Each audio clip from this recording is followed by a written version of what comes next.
En el nombre del Padre, del Hijo y del Espíritu Santo. Amén. Padre nuestro que estás en el cielo, santificado sea tu nombre, venga a nosotros tu reino. Hágase tu voluntad en la tierra como en el cielo.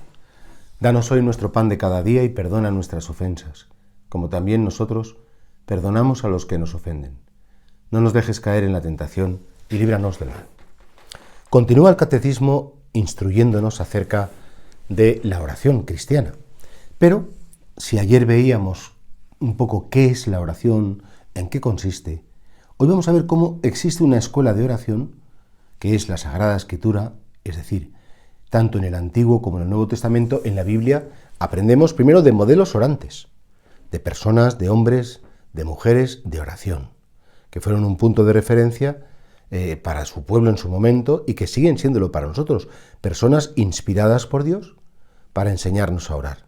Y por supuesto, en la plenitud de los tiempos, con la aparición de Cristo y después en la Iglesia que se da ese fenómeno también, ese movimiento de oración. Y por tanto, fijaos, ayer veíamos qué es orar. Creo que hoy lo que tendremos que el catecismo nos quiere introducir es cómo orar, cómo hacer una auténtica oración. Y a través, repito, del Antiguo Testamento hoy, ya mañana veremos otra dimensión, vamos a meternos en esta escuela divina, que es la escuela del Espíritu Santo, que es la escuela de la Sagrada Escritura. Fijaos que la oración es un fenómeno humano. Desde que el hombre existe, y de hecho en el primer plan, la conversación de Adán y Eva con Dios es una conversación pues fluida, creced, multiplicaos, dominad la tierra. Es el pecado original el que rompe esa cordialidad, esa armonía de la primera pareja humana con su Creador.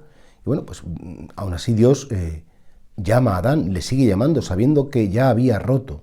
Es Dios el que invita a continuar la conversación. ¿Dónde estás? ¿Qué es lo que has hecho?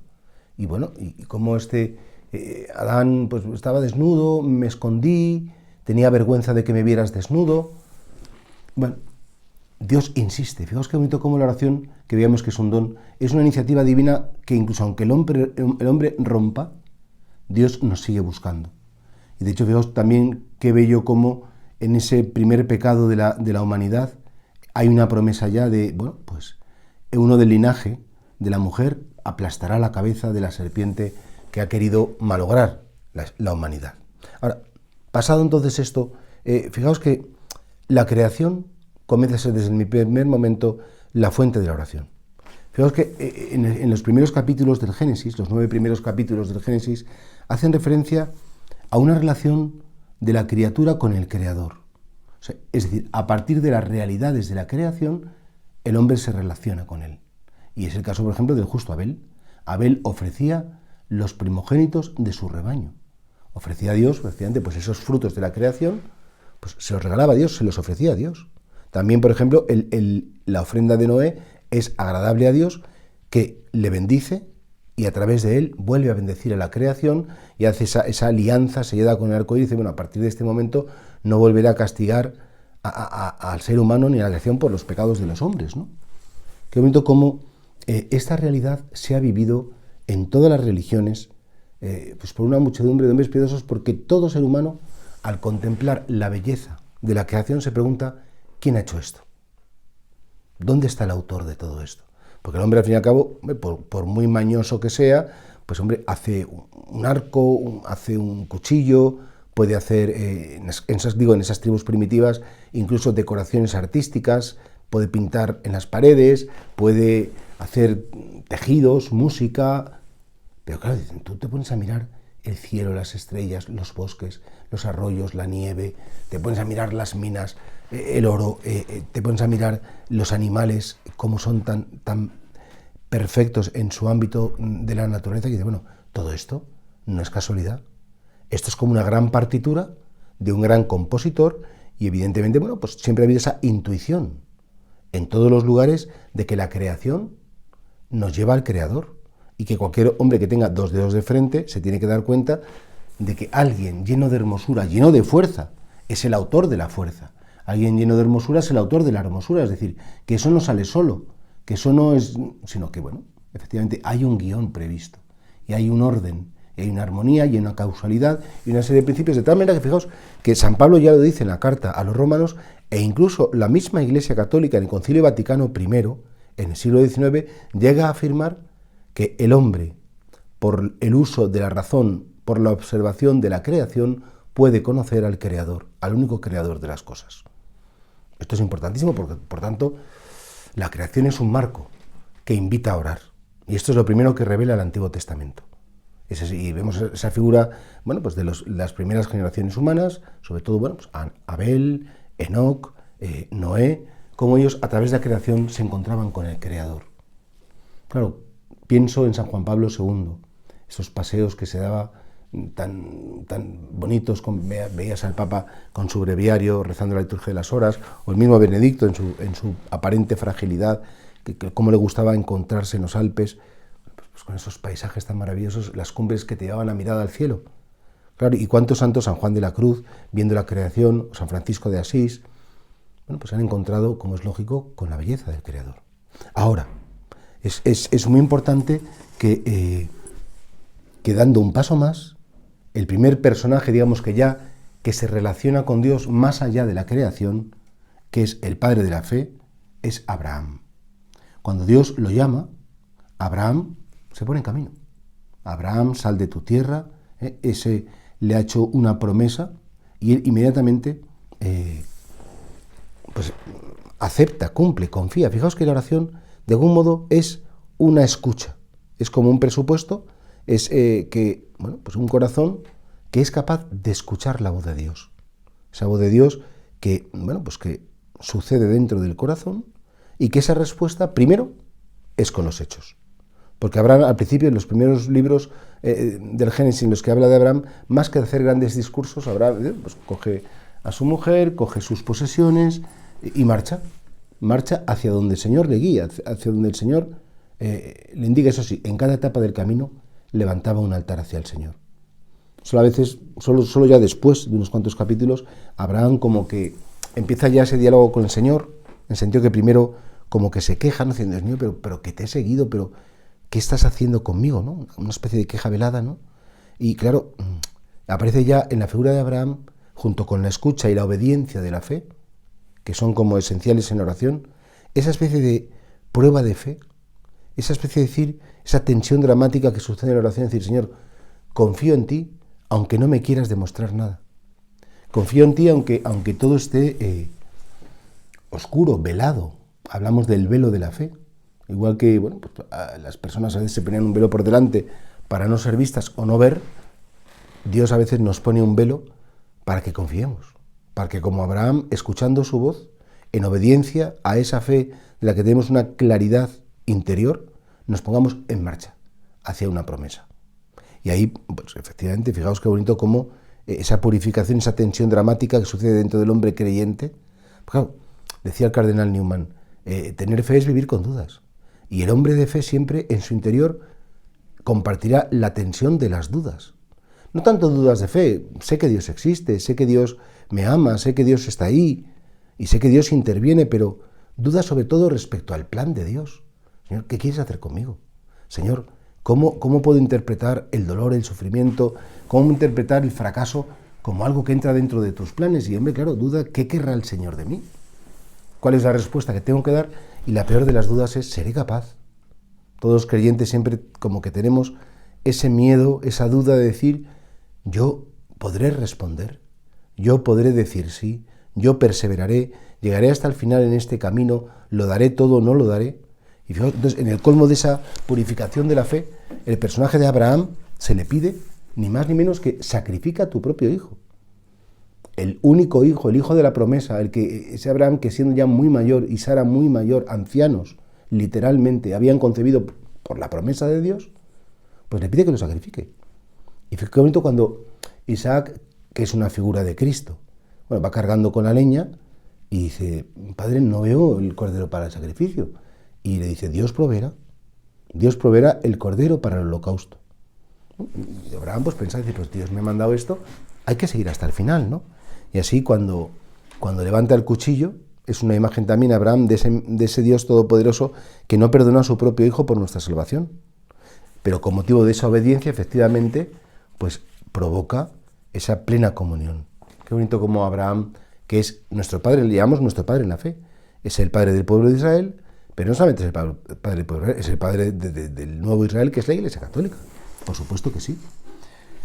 Y esa promesa hecha a Abraham la renueva, por supuesto, con Isaac y con Jacob.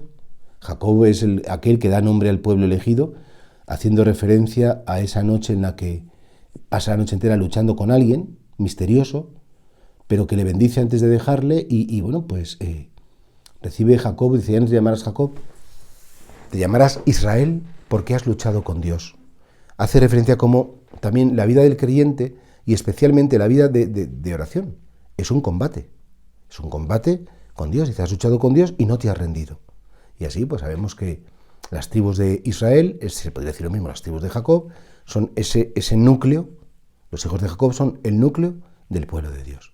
De ese pueblo que es llamado después a que se cumplan las promesas y a ser instrumento del cumplimiento de las promesas de Dios.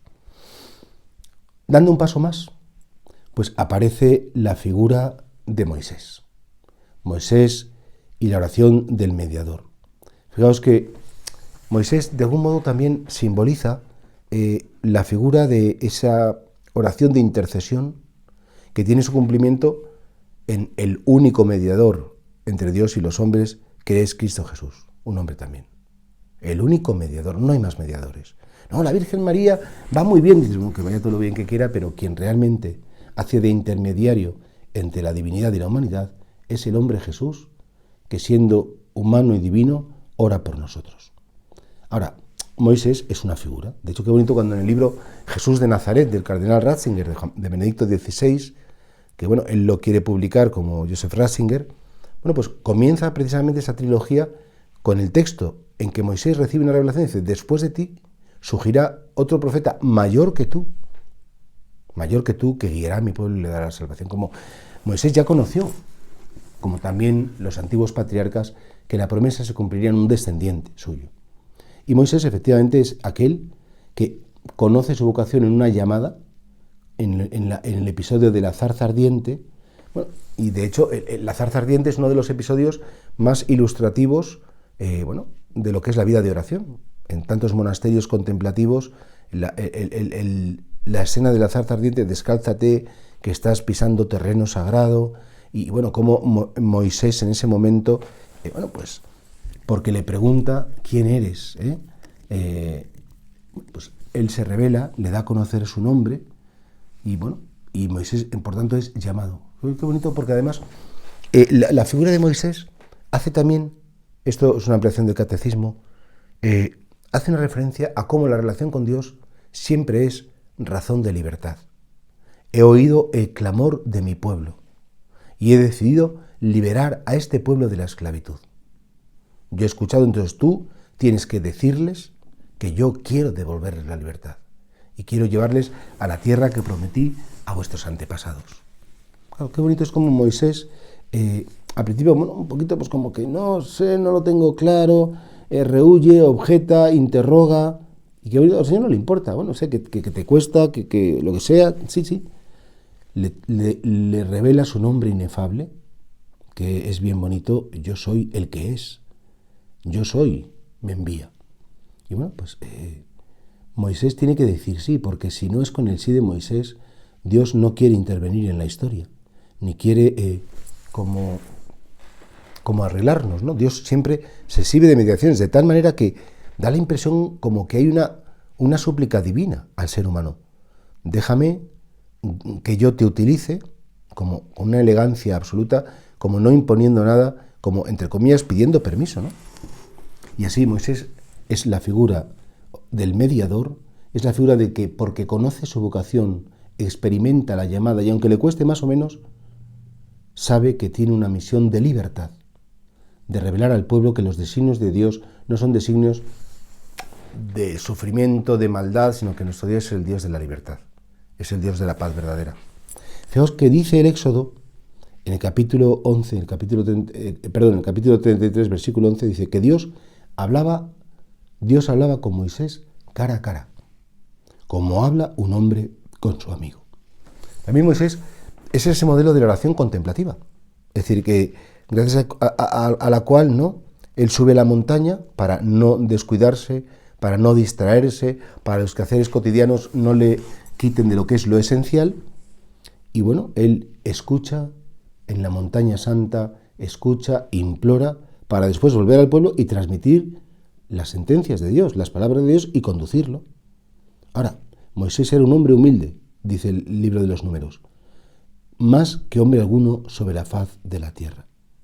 Claro, fijaos, esa intimidad de Moisés con el Señor, pues nacía efectivamente pues, de una grandísima humildad. O sea, Moisés, él tenía limitaciones en el hablar. Moisés tiene una historia personal, pues sí, criado por la hija del faraón, criado en la corte con todo tipo de lujos, debe tener un carácter muy fuerte porque de hecho pues mata a un Egipto, literalmente.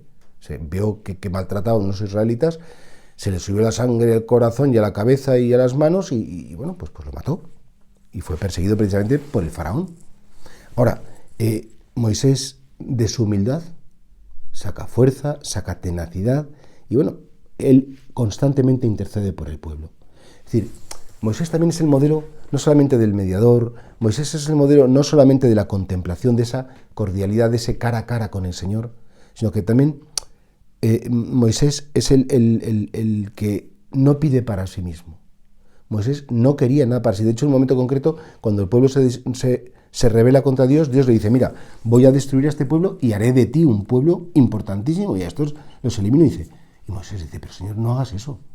Ten piedad de mi pueblo, ten piedad de mis hermanos, ten piedad de ellos. No, a mí no me digas que me vas a regalar todo. Yo prefiero que yo nada, pero perdónales. Que este pueblo es de dura cerviz, que es un pueblo muy terco, que es un corazón con el corazón, es un pueblo con el corazón muy embrutecido. Porque claro, orar no es pensar en uno mismo. La oración siempre es por los demás y es para los demás. Y por eso Moisés se mantiene fiel, se mantiene íntegro. Y fijaos qué bonito, porque Moisés, sabéis, que no entró en la tierra prometida. No entró. Él nunca pidió disfrutar. De hecho, bueno, se dice que porque dudaste, todo aquel que dudó cuando tuve que golpear la piedra para que brotara agua, pues no entrará en la tierra. Se ve que Moisés también, como hombre débil, pues dudó. Era, bueno, en Israel, claro, hablar de Moisés, hablar de la Torá, es como el gran profeta, es lo más esencial. Pero qué bonito como la Sagrada Escritura no tiene ningún pudor en revelar que este gran profeta pues tenía debilidades humanas. Le costaba hablar, tenía que hablar su hermano Aarón por él, debía tener algún defecto en el habla, tenía ese carácter fuerte. De hecho, cuando unos bandoleros pues molestan a unas chicas que después se casaría con ella, Moisés inmediatamente va a defenderlas y las protege. Bueno, tuvo esa energía para romper las tablas de la ley, para hacer machacar el becerro de oro y que el pueblo se lo tragara. Un hombre firme, enérgico y a la vez con sus debilidades humanas. Esa constante de la fragilidad humana que también de algún modo no es impedimento para que la fortaleza divina suceda. El gran Moisés, el gran contemplativo, el gran intercesor, el hombre que combate por su pueblo, que guía a su pueblo, que en definitiva es figura del único mediador que es Jesucristo. Vemos que entonces ya cuando el pueblo, guiado por Josué, atraviesa ya el Jordán y entra en esa tierra prometida, aparecen ya los pastores del pueblo, los guías del pueblo, que son pues los jueces o los reyes, o en algunos casos los profetas también, que son los que a la sombra del pasado y sobre todo con el arca de la alianza de Moisés, más tarde con el templo, el pueblo de Dios se deja enseñar. La oración siempre estamos aprendiendo, ¿no? Ya tenemos la ley, ya tenemos los dichos de Moisés, ya tenemos la Biblia, ya tenemos la figura de Abraham, de Isaac, de Jacob. Dice, pero hay que aprender. Siempre el Señor quiere enseñarnos a orar. Fijaos, ¿os acordáis ese Samuel cuando era pequeño, ¿no? Que bueno, pues está viviendo en uno de los templos del Señor y escuchaba por la noche su nombre, Samuel, Samuel. Él se pensaba que le llamaban, ¿no? El sacerdote Elí le llamaba y dice, no, yo no te he llamado. Y le dijo, mira, cuando vuelvas a escuchar tu nombre, di, habla, Señor, que tu siervo escucha.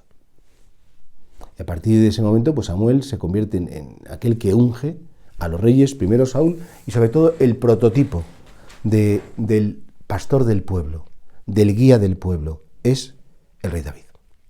El rey David es el rey por excelencia según el corazón de Dios. Simpático como ninguno, ¿eh? Se enfrenta con Goliat. El rey David, bueno, pues tocaba el arpa, por lo visto, con unas belleza impresionante, de tal manera que, fijaos, que también lleno de debilidades, como Moisés, ¿no? Fijaos que el rey David pues se enreda con una mujer que se llama Betsabé, manda a su marido a la guerra, quiere que lo maten, lo deja solo en primera línea, hace un censo que provoca la peste. Bueno, tenía grandes virtudes y grandes pecados. Ahora, qué bonito como David es el pastor que ruega por su pueblo, quiere realmente a Israel, y en su nombre ora, en su nombre acepta la voluntad de Dios. Su arrepentimiento ante sus pecados es un punto de referencia inevitable, ¿no? Y él siempre creyó firmemente en la promesa divina, una confianza muy cordial, y sabemos que es el inspirador de los salmos. En los salmos de David, que están inspirados por el Espíritu Santo. Él es, como David, es el primer gran profeta de tanto la tradición cristiana como judía. Porque bueno, y a la vez, aunque David no construyó literalmente el templo, David es aquel que hacia un tesoro va acumulando toneladas de plata, de oro, de maderas de la máxima calidad, para hacer, efectivamente, un templo, que será su hijo Salomón, el sabio Salomón, sea como la hora de su vida, el templo de Salomón. En esa oración de la dedicación del templo, que está en el libro de los Reyes, en el capítulo 8, en el primer libro de los Reyes, se apoya en todo lo que es la promesa de Dios, la alianza hecha con Dios por Moisés en el monte Sinaí, puesto que hemos hablado de Moisés como el contemplativo, que al contemplar a Dios, bueno, pues efectivamente ejecuta una alianza. Y fijaos que el rey eleva en el templo oraciones, eleva las manos al cielo, súplicas por sus pecados, por los pecados del pueblo, por las necesidades de la nación. Qué bonito como saber cuando Jesucristo dice, pídenos una señal para que creamos en ti, y él contestó, destruid este templo y en 3 días lo levantaré. Y contestaron, 46 años nos ha costado levantar ese templo y tú dices que en 3 días. Y dice San Juan, no, es que Jesús hablaba del templo de su cuerpo. Y ya fijaos, aparece esa figura tan bonita como, es verdad que a Dios se le puede orar, y de hecho cuando el templo es destruido el pueblo de Israel sigue orando, pero que Dios se escoge un lugar preferente, un lugar donde está a gusto, y ese lugar es la humanidad. Es cada ser humano, que cada ser humano es un templo. Destruid este templo y en 3 días lo levantaré. El templo de Jerusalén, que ahora está en ruinas, solo conocemos las explanadas y el muro de las lamentaciones, bueno, pues según la promesa de Cristo, que no quedaría piedra sobre piedra, bueno, pues era el lugar preferente, sustituido por ese lugar que es el corazón humano. Dando ya, y empezando ya en la recta final, en el Antiguo Testamento, también los profetas significan esa oración que provoca la purificación del corazón. Es verdad que el lugar por preferencia, el mejor lugar para rezar era el templo, sí, pero se podía caer en la rutina, y ahí había así peregrinaciones, fiestas, sacrificios, la ofrenda de la tarde, el incienso, los panes de la proposición, eran signos de santidad y de adoración, sí, pero el pueblo se acostumbró. Un ritualismo acabó arrastrando al pueblo a que fuera un culto como demasiado exterior, ¿no? Este pueblo me honra con los labios, decía el profeta Isaías, pero su corazón está muy lejos de mí. Y por tanto, la misión de los profetas fue purificar el corazón del pueblo, tanto antes como después del destierro. De hecho, Elías, que es el padre de los profetas, es el que clama contra esa especie como de mundanización, de perversión de la fe. Claro, este pueblo se ha pervertido, y de hecho decía, bueno, a ver, ¿hasta cuándo vais a andar con muletas? Si creéis en Dios, vivid según Él, y si no, abandonadle, pero tenéis que claros. Entonces es en el Monte Carmelo donde Elías, bueno, pues hace ese sacrificio. ¿Os acordáis? Los sacerdotes de Baal cogen un carnero y Elías otro. Lo rodean de pie, lo invocan al fuego del cielo para que a ver que Dios sea el verdadero, y en el caso de los profetas de Baal, pues ni rayo ni nada. Y sin embargo Elías coge su sacrificio, pone las 12 piedras simbolizando las 12 tribus de Israel, pide que incluso sobre esa leña que tenían que quemarse con fuego del cielo, que en el caso de otros profetas de Baal, los falsos profetas, pues en su caso dice, echar 2 cubos de agua para que se vea que está mojado, y efectivamente bajó un rayo del cielo y el pueblo aclamó y purificó su fe. También aparece el fenómeno de los falsos profetas. ¿Cuánta gente dice que está en nombre de Dios? Como siendo un símbolo también de la falsa oración, porque la oración, cuando es verdadera, solo busca la voluntad de Dios y la purificación del corazón. Y no acomodarse a este mundo, acomodarse al materialismo, acomodarse, en definitiva, a esas necesidades tan básicas de todo ser humano. Y así, pues después de Elías, Eliseo, en fin, muchos son los profetas los que nos invitan como a plantearnos y a preguntarnos cómo es mi relación con Dios. ¿La rutina es el sepulcro del amor? Sí. Y por tanto ese acostumbramiento de vamos a rosario como todos los días, vamos a una misa diaria, vamos a no sé cuántos días, al final te olvidas de lo importante, ¿no?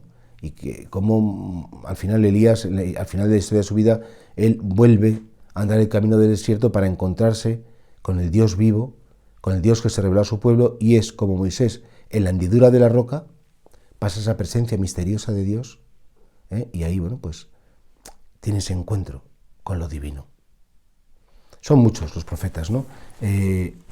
Y todos ellos de algún modo anuncian, hablan en el nombre divino, anuncian la misericordia, anuncian la posibilidad de que ante nuestra debilidad, ante la experiencia de nuestros fracasos, ante nuestras infidelidades constantes a la alianza, siempre hay esperanza. Ellos son los portadores de la esperanza, como la oración es la portadora de la esperanza para la vida del cristiano. Un cristiano que reza, un cristiano que hace oración, está constantemente purificando su corazón y está constantemente renovando su confianza en el Señor. Por último, en el Antiguo Testamento ya, si Dios quiere, pues en la meditación de mañana veremos qué nos enseña la Sagrada Escritura de la oración, está en los Salmos. Fijaos que los Salmos son poesías, son himnos, lo que hoy diríamos canciones, pero con una característica muy concreta.